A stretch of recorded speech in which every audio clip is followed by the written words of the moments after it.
guys, we're in selfie mode today because unfortunately the cameraman could not be here. So yeah, day 3 here at Assen, and the nice sunny weather that we've had over the last couple of days has abandoned us today in favour of lots of cloud and looming rain. Weather forecast said that we should probably get some rain around midday or so. It's currently 9 in the morning, so that means 3 hours of laps, getting used to driving again, and trying to get some more time out of the car. I would really love to beat my PB, the 202.6. Not sure I'm going to do that. Apparently I have quite a bit of wear on the front tyres and they don't plan on changing them over just yet. So if I can do that, it'd be great. But also in the morning you have to be wary because the curbs are quite slippy because it's near freezing here in the morning. Luckily it's a bit warmer in this garage. But yeah, if I go a bit too fast and start yeeting over curbs, it's going to end up with me having probably quite a bad time. In regards to yesterday, the car seems to still be good. I had a couple of issues mechanically yesterday, but after the kind of last running it was fine. Last lap of the day was my fastest lap of the day, I think, or one of them. It was a 203.6, kind of showing you where the car is now in terms of speed. So yeah, not quite where I want it to be, but hopefully we can progress and go forward and try and retain my spot as the fastest non-Westfield on the circuit. Well, and here we are on day 3 here at Assen. It's gone by so quickly, as you can probably imagine. So we have about 3 hours or so now of just free track time to go out and, well, have some fun and probably enjoy the track before the rain comes. The goals really are just to, well, enjoy the car, hopefully have no more issues like I did yesterday. Yeah, make the most of the fact that I'm not going to be able to do this tomorrow and probably for a long time afterwards. So anyway, car is cold right now, so I'm going to go out on track, get her warmed up a little bit, do a couple of slow laps, and then see if we can how we can do on time. Hopefully the car is feeling happy today. Fingers crossed. You know what's interesting? Is that I have a bruise forming on the inside of my palm where I'm shifting. I'm so fragile as a human being. How the hell have I got this far in life? So masturbation bruises aside, I then took to the track on my first few laps of day 3, and I have to say, you can really tell the difference when the track is slippy. On the previous 2 days when I went out for my first laps, I immediately felt some confidence in the car, but this time around I really felt the car was sliding a lot and not quite gripping the same way it was in the previous 2 days. And because of that, partnered with the wear that I mentioned on the front tyres, trying to chase down a time quicker than the 202.6 I set on day 1 was looking pretty much impossible. In fact, I think my best time from this session was a high 204, so nearly 2 seconds slower. But it wasn't just me that was struggling to get things up to temperature in this session. In front of us right now is the Westfield, very elusive, hasn't actually appeared on camera yet, although I've mentioned it several times. And usually this car is a couple of seconds a lap faster than mine, but as you can see, I was gaining on it in the practice session here, so conditions were definitely tricky.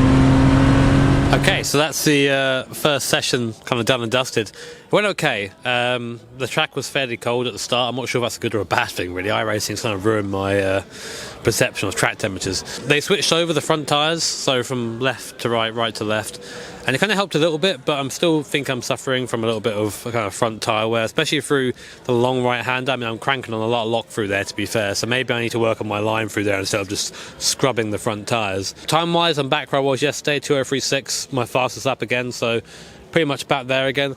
I'm kind of wondering if it is like a new set of tyres that's doing that or not, or would make me go back to being a 202.6. But I also found when I started sliding the car into some of the slower corners, starting to get the rear out, I gained a lot of time on the relative. So I'm not really sure if I want to start doing that because I probably end up having a bit of a crunch. But yeah, really, it's good. And again, second fastest car out there after the Westfield. So Yeah, good stuff. So with the morning's free running over and the threat of rain ever looming, the instructors decided this would be the good time to have one final race. And I was hoping this time I'd, one, be able to film getting to the end, and two, have my car get to the end, of course, given the issues I had in day 2. The grid was decided by who got there first, and I didn't get there first, so I would start on the inside of the second row.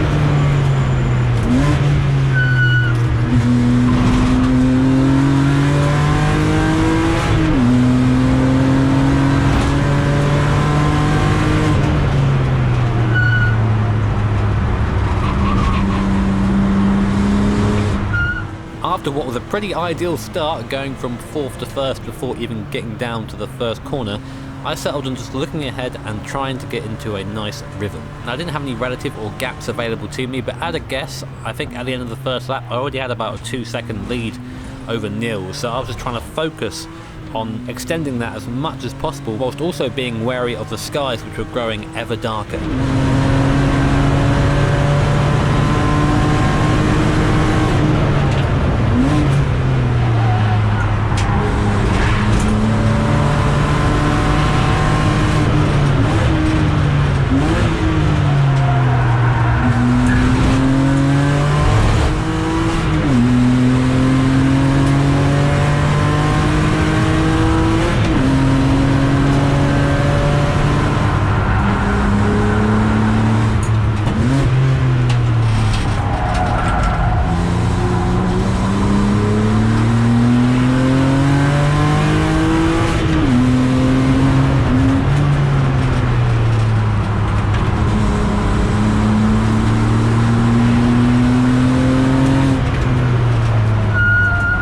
This might sound a little bit funny to some people, but I honestly think that my time in ILMS, in the Audi, have really prepared me for this, for cutting my way through traffic, being decisive, being very clear with what I was doing with my moves. I learned all that in sim, and to see how easily I can apply that in the real world really, I think, lends credibility to sim racing. It might not give you all the G-forces, it might not give you all the feelings of the car, but it does give you the theory of racecraft and of driving, and it really helped me in this race.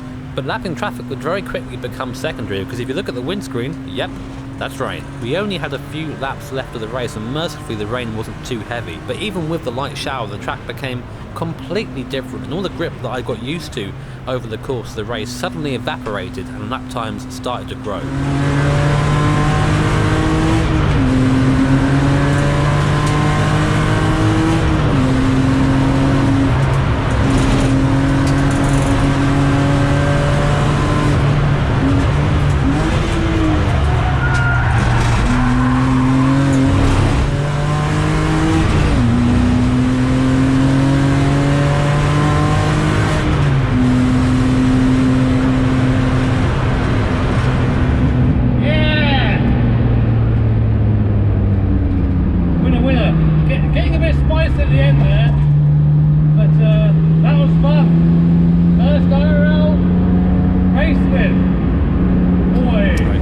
So there you go, race done. Unfortunately no transponders, so no times or anything like that, but yeah, 4th to 1st by the first corner, and that was it, nice and easy. It was getting a little bit slidey towards the end, a bit of rain came in, it wasn't much, but you just noticed it a bit on the curbs, it didn't quite have the grip that you had before. Lap time wise, I got down to kind of where I was again this morning, about 203, mid 203, high 203, but then it started to rain, and of course time just kind of evaporates after that. But it was really a lot of fun, really cool to, I guess, I know it's you know, not a proper super duper race, but still my first ever real life race win, so I remember this, and yeah, lots of fun. So Neil, what did you make of the start, huh? I think some guy had 4-wheel drive, some guy from England, but other than that, yeah, you went flying past. It was a good fun race though, finally some clean laps, no traffic. Well, we were so fast, we started lapping people. It had nothing to do with our cars being quicker, not at all. And now it started to drizzle, so we already felt it getting a little greasy and the curbs a bit greasy, so couldn't do the lap times anymore. So this afternoon, if it continues to rain, we'll fit some rain tires and then throw everything you learned out the window and try again. Expect no grip and you'll still be surprised. Despite me feeling a little bit smug about the race result, it was time to go back out onto the circuit, and of course the big difference now is that it was a fully wet circuit. But luckily for me, I had Charles next to me to give me a couple of tips. So Charles, what are we doing now? So we're going out on a wet track for the first time these 3 days. Yeah. And you know, it's going to be a little bit exciting, I think. A little bit. Probably start out slowly. Make sure you don't use the exit curbs. The inside curbs are fine. Everything's what is painted is slippery. You know, everywhere where you put the pressure on the car, you don't want to put it on the paint. Now I've got limited experience with driving the wet and karting. This is not a kart. This is not a kart. No, but we talked about this before, and the racing lines actually do correlate a little bit. So it's just trying to make sure to remember that. And again, to be easy, I've got a lot of torque in this thing. It's like 400 Newton meters, something like that. Especially the second gear corner is going to be tricky getting out of. You need to feed the throttle and get the steering wheel straight as soon as possible. Oh, we need to go outside because we're... Oh, sorry. So we're just murdering everyone in there. Using our exhaust fumes. Carbon dioxide. So I've gone from having a lot of confidence to having not very much now. The track doesn't look particularly damp. It's still very much a line you can see going through here. Pick the corners where you can try something. You know, there's some corners which have more space on the outside of the corner. So if you make a mistake, it's not the worst. Especially the corner we're about to enter the left-hander here. If you're exiting the corner, press a little bit too much, no problem.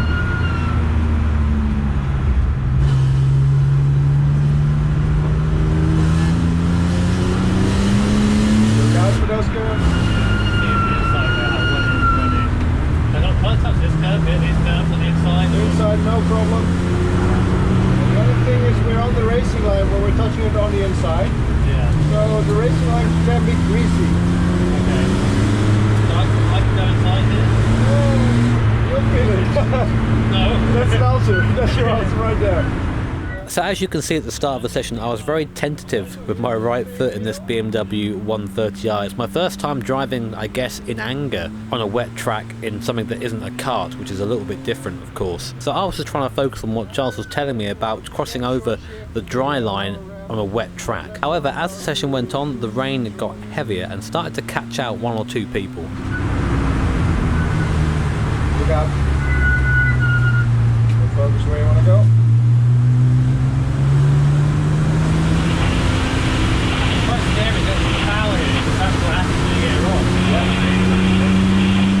So I think it's fair to say that I was struggling a little bit to find the speed in the wet, but luckily for me, of course, I had an instructor next to me, Charles. He very kindly took me out in the car with him driving just to show me a couple of the lines, how aggressive I should be, when I should be careful, and I found that helped me infinitely when I got back in the car to try again myself.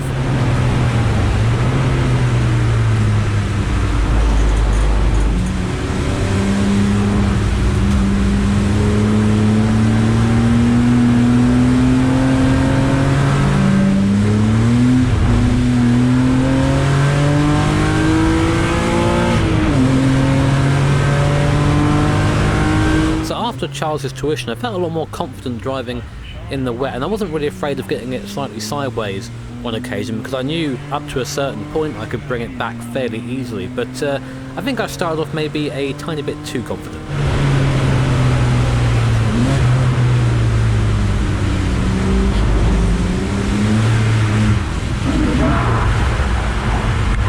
Go there.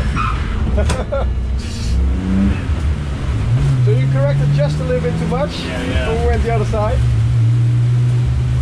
No biggie. Alright, very good. Hey, so now what you want to do is find out with the throttle where the limit is. So don't go over anymore, just build it until the limit. So be really careful with the throttle. throttle. Really easy on the foot. Right, okay, just been to get some fuel. So we're going back out onto the circuit now to try and get the hang of this wet driving. Time-wise, I'm looking for a low 30. So 31, 32, around there. I've done 35 so far. It's definitely more on it. Of course, traffic is a factor as always. But it's just that I'm trying to find the confidence to drive out there, because you're always sliding a little bit in the wet. Well, not always, but when you're trying to find the limit you are. So I want to try and be able to do that comfortably without having any big moments, because big moments are scary. Sleeves are rolled up, so you know it's go time now. I have no idea what that voice was, and I apologise. Let's go. Trying to drive fast in the wet is kind of strange, because it's very counterproductive to what you're learning in the dry, and of course it's something that's not really been done very well at all in sim racing. You have to remind yourself that there is grip just on parts of the track that you wouldn't expect, so you have to throw the car almost to the outside of the circuit and know that it will hook up. But just behind that, of course, is the painted outside curb, which is extremely slippy, so you have this very small line you have to try and keep the car on in order to maintain optimum grip, and it takes a little bit of time and practice to get that right. However, I found that confidence coming to me slowly, and my lap time started to drop.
The 2:31.2 would turn out to be my quickest lap in the wet on the day, and whilst there were still a ton of mistakes in there, I mean you guys saw them, I feel like if I had a bit more time I could probably iron those out and bring that lap time down even more. The best part of it for me is that I was only about a second and a half off Charles, which was a massive ego boost for me, considering that Charles of course has a rich racing history. And I think I was about 5 seconds quicker than the nearest car in the wet as well. So yeah, I'd say a pretty successful session for me. Right, so normally I'm having to do this in the rain because I'm starting to play some music inside that I really can't have on the video. But yeah, just did some wet running. and it was a lot of fun, but very difficult, very hard to kind of understand when the limit of the car was, because as soon as you went over the limit on throttle, you'd know about it, the car would start sliding and you're losing time. The big thing, of course, is just trying to find the right racing line to be on and place that car there as early as possible, then try and straighten up the car as much as possible on exit to make sure you're accelerating in a straight line. In the end, I did a 2:31 point something, I forget what the point was, but it wasn't too far off the time that Charles did when he was in the car. Of course, I'm sure it could have gone a lot faster, but as a benchmark, I'm quite happy of getting anywhere near that. I think now what's going to happen is we're going to now do the exam to basically see if we're good enough to become licensed. So of course, as I mentioned before, I can't get the license because I'm not from the Netherlands, but I can be told whether I would have passed or not, which I guess is what the video is now. What the goal is. I want to pass my pretend exam. Right, so we're about to do the race exam now. I can't do the theory exam because it's in Dutch and I am not Dutch. But the exam basically just consists of doing 5 laps around the circuit. Because I'm not really taking part in this properly, I've been told they want me to go out first, and then we'll be released in 20-second intervals for 5 laps, and basically I'll be judged upon that. So hopefully I can go out and get my fake license. Basically go out, make no mistakes, remember what Charlie told me, and yeah, hope for the best. Wish me luck. So with that, I went to the end of the pit lane to wait for my call to go out on track and have my 5 laps judged. Now there are 3 possible outcomes from this test. First of all, you should fail. Secondly, is that you pass at a national level. And then third is that you pass at a European level. And of course my goal was to try and get to that European standard. I'm not quite sure what the different criteria is for each different type of license test, but of course I wanted the big one. So I was going to go out there and give it my best.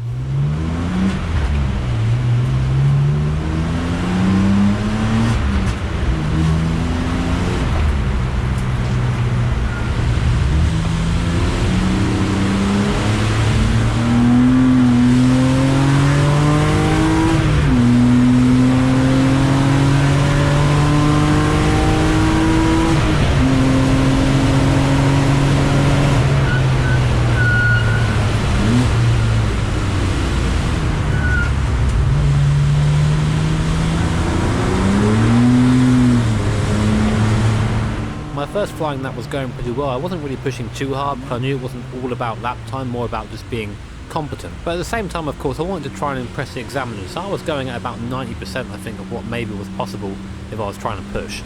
But then my bad luck struck again.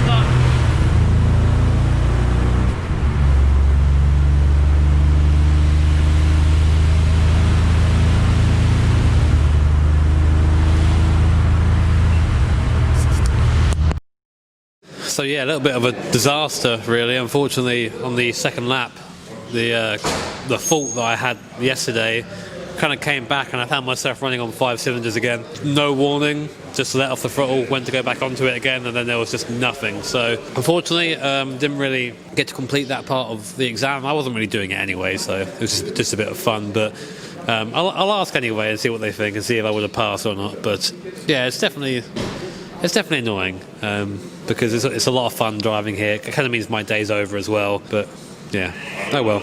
So that's the end of things, Charles. It was a lot of fun. Now obviously I wasn't in the main test because I was kind of just here as a guest. I prematurely ended, just like at home. So if I had been in this, would I have passed? Well, you know, we were discussing with the people, the officials who were here to score everybody, and you only did 1 lap, which we could score, but even during that single lap you made enough of an impression to have gotten an EU license, so that's actually really impressive. Yeah. Awesome. So I can say I have a pretend EU license, not quite a real one. So before I go and we end this off, any kind of final thoughts or words of advice before I leave? No, this is just the first step in your journey. Really, you know, I really hope genuinely that you find a way into racing, club racing, and then maybe even more after that. Because I think you have a little bit of talent, and you can exploit that and then see where it leads you. So it was a pleasure working with you. I'll have to try and convince Niels. Awesome, thank you, Charles. No problem. It's funny because in the moment I didn't really listen to what Charles had said because I was focusing on filming him. But watching it back now whilst editing this video, what a compliment that was. And to receive that and listen to it now, it's put a massive grin on my face. I've always said with sim racing and then with the possibility of transitioning to real racing that if I got into a real car around a circuit and I was slow, that would destroy me. It's important to me that I be good because it's something that I'm passionate about and that I love more than pretty much anything else in the world. So to be told at 28 years old with very limited racing experience that I was talented, yeah, it made my day. It really did. But that of course marked the end of my 3-day course at Assen, and I have to say that this was completely invaluable. Before I did this course, the idea of driving around the circuit in anger was quite scary. I had no idea how I'd find the limit, what I'd do if I found the limit and then went over it, and how I'd react to that. But now, with the knowledge that I've gained over these last 3 days, I really feel like if I went to a circuit now, I would be more than competent, and that competence for me is nearly priceless. So I have to say a massive thank you of course to Niels for inviting me along to this course, and to the guys at Cool Driving Events for making it so fun and such an educational experience. And I can't wait until I have the opportunity to go out again and drive some real cars around some real circuits. Thank you so much guys for watching this little mini series. Hope you enjoyed it. If you did, of course, make sure to hit that like button. If you really enjoyed it, hit subscribe and the bell notification icon for more videos like this in the future, hopefully, and future streams. Take care, have an awesome day, see you all next time.